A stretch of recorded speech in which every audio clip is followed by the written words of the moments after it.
Hey guys, SG3 back here again. Today we're in the shop. I'm going to do a real quick video on a very cost-effective upgrade to your AR. I've got the one of the run and gun carbines here in the vise mounted up, and this rifle here, I'm not even really sure how many rounds I've got through it so far anymore, but it's got just a standard mil-spec trigger. As you guys, a lot of you guys know that shoot ARs, they are what they are, but maybe you don't want to spend the ton of coin to get a Geisley or what have you, and I don't blame you. I have a hard time justifying that cost myself, but you do want something a little bit better. I have to tell you guys, please take a look at the Rise Armament RA-140 SST Super Sporting Trigger, 3.5 pound single stage. This is a drop-in trigger unit. You can get these for 99 bucks, and they feel amazing. I have to say, I've had a couple of these. One of the other videos, the 6.5 Grindle build, it has one of these triggers, and shooting well under sub-MOA groups with it. I'm extremely impressed with the company itself. Rise Armament's definitely a stand-up organization. I had an issue with one of them, one of the units, and got a hold of a fella by the name of Tucker. Shout out to him. He took care of it. I mean, I had a return label and a new one in the mail, pretty much no questions asked, and they took care of it. And just wanted to give you guys a heads up for some of you that maybe haven't thought to try it, I guess, just because of the price. You may be a little iffy on it, and I can understand, because I was too at the very first one I bought. So we're going to put this in real quick, maybe for some of you guys that's never done a drop-in trigger unit. I will give a warning though. After you install one of these, you'll probably never want to go back to a mil-spec again, because they're so simple to put in. But we'll go through this real quick and show the end product here. But you just want to start with go ahead and popping off. I use Magpul grips like everybody else pretty much, but just pop the cap off the bottom. Take your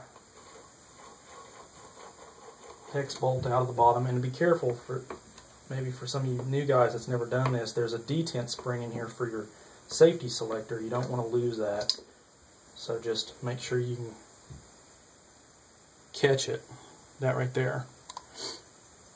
Okay, then just set that off to the side. Won't need it right now.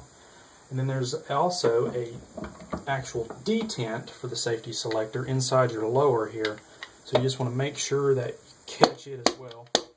Sometimes it can be kind of tricky to get to come out, but that one wasn't too bad. Then we're going to chuck it back up in the vise.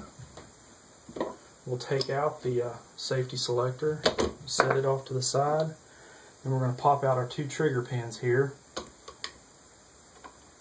It makes it a little easier if you have it in the fired position. And just take your little punch,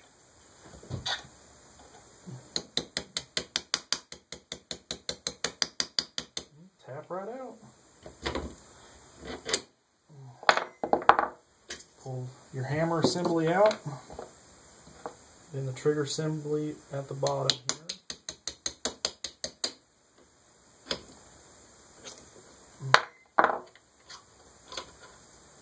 And your pin, and the trigger unit itself right there. Now for the Rise unit, open it up here.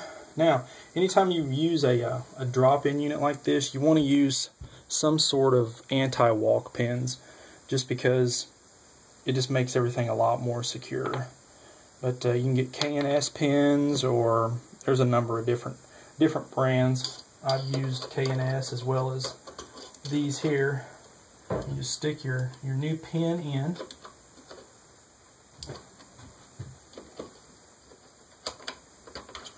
push it through, and then your next pin, push it through. Then the little screws, take and start them. Be sure not to cross thread them. The threads on these are really small, so it'd be very easy to do. And just get them started.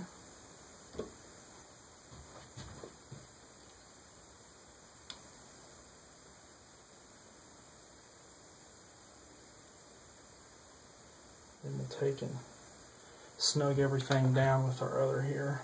You don't have to put a ton of torque on it. You just want everything snugged.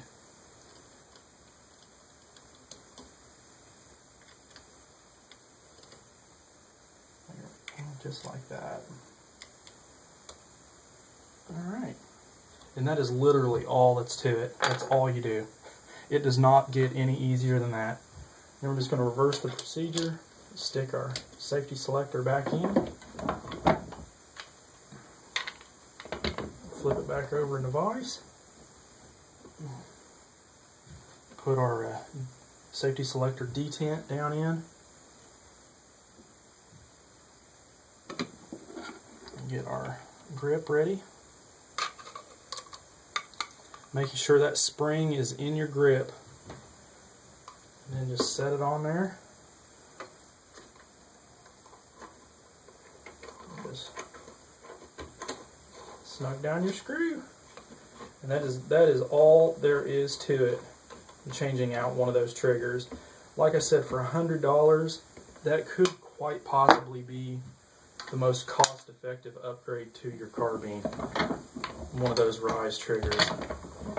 We'll go ahead and stick our upper back on here.